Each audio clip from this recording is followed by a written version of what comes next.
पुराने शहर की एक तंग गली में एक सादा सा मकान था। न बहुत ऊंचा, न बहुत चौड़ा, मगर उसकी दीवारों में बरकत की नमी बसती थी। इसी मकान में रहती थी रहीम खान की फैमिली। रहीम खान, उनकी बीवी आमिना, बड़ा बेटा अदनान, छोटी बेटी सारा और अम्मी जान, जिन्हें सब प्यार से दादी अम्मी कहते थे। रहीम खान शहर के एक छोटे से प्रिंटिंग प्रेस में काम करते थे। तनख्वाह ज्यादा नहीं थी, मगर दिल बहुत बड़ा था। सुबह फज्र के बाद मस्जिद जाना, फिर आमिना के हाथ की चाय पीकर काम पर निकल जाना, यही उनकी रोज की जिंदगी थी। आमिना एक सलीकेदार और सब्र वाली औरत थी। उन्होंने अपनी जिंदगी को शिकायतों से नहीं, दुआओं से सजाया था। घर छोटा था, मगर आमिना की मोहब्बत इतनी बड़ी कि सब कुछ समा जाता। दादी अम्मी इस घर की रूह थी। झुर्रियों भरा चेहरा, कांपते हाथ, मगर जुबान पर हर वक्त अल्लाह का जिक्र। वो अक्सर कहा करती, बेटा, घर ईंटों से नहीं, सब्र और इज्जत से बनते हैं। बचपन की हंसी। अदनान 12 साल का था। स्कूल से आते ही बैग फेंककर दादी अम्मी के पास बैठ जाता। दादी अम्मी उसे पुराने किस्से सुनाया करती, मेहनत, ईमानदारी और सब्र के। सारा 8 साल की थी, बहुत मासूम। उसे अब्बू के कंधों पर बैठना अच्छा लगता।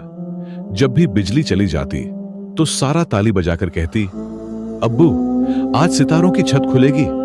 रात को छत पर चारपाई बिछ जाती। दादी अम्मी आसमान की तरफ देखकर दुआ करती और आमिना बच्चों को सीने से लगाकर सुला देती। मुसीबत की दस्तक जिंदगी यूं ही सुकून से चल रही थी कि एक दिन प्रिंटिंग प्रेस बंद हो गया। मालिक ने कहा, रहीम भाई, अब काम नहीं बचा, अल्लाह मालिक है। उस दिन रहीम खान देर तक घर नहीं आए। आमिना दरवाजे की तरफ देखती रही। बच्चों ने पूछा, अम्मी, अब्बू कहाँ हैं? आमिना ने हल्की मुस्कान के साथ कहा, आ रहे हैं बेटा, दुआ करो। जब रहीम घर आए तो चेहरे पर थकान और आंखों में खामोशी थी। दादी अम्मी ने सब समझ लिया। उन्होंने बस इतना कहा, सब्र करो बेटे, अल्लाह रास्ता खुद बनाएगा। सब्र की परीक्षा दिन बीतने लगे। पैसे कम होते गए। आमिना ने अपने कंगन बेच दिए, मगर बच्चों को एहसास तक नहीं होने दिया। खाने में सादगी आ गई, मगर चेहरे पर शिकन नहीं। अदनान सब समझने लगा था। एक दिन बोला, अब्बू, मैं स्कूल के बाद काम कर लूं? रहीम खान की आंखें भर आईं। उन्होंने बेटे को सीने से लगाकर कहा, नहीं बेटा, तुम्हारा काम पढ़ना है। दादी अम्मी रातों को उठकर तहज्जुद पढ़ने लगी। उनकी दुआओं में बस एक ही बात होती, या अल्लाह, मेरे बच्चों को किसी के आगे हाथ फैलाने से बचा ले।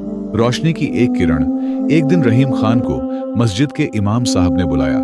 बोले, रहीम भाई, एक दुकान है, छोटा सा काम है, ईमानदार आदमी चाहिए। वो काम ज्यादा पैसा नहीं देता था, मगर इज्जत देता था। रहीम ने शुक्र अदा किया और काम शुरू कर दिया। घर में फिर से चूल्हा जलने लगा। सारा खुश होकर बोली, अम्मी, आज रोटी की खुशबू अलग है। आमिना मुस्कुरा दी। दादी अम्मी ने आसमान की तरफ देखा और कहा, देखा, सब्र का फल मीठा होता है।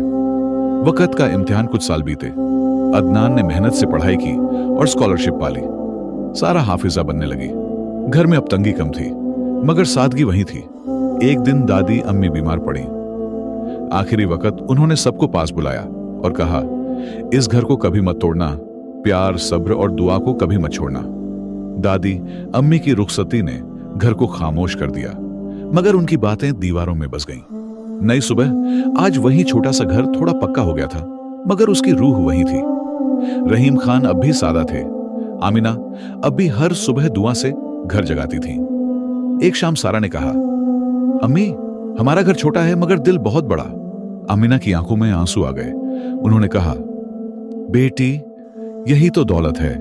उस घर की छत के नीचे 4 दिल थे, जो हर हाल में एक दूसरे के साथ खड़े रहे। और वही घर दुआओं की बदौलत एक मिसाल बन गया, क्योंकि जहां सब्र होता है, वहां अल्लाह खुद मेहमान बनकर आता है।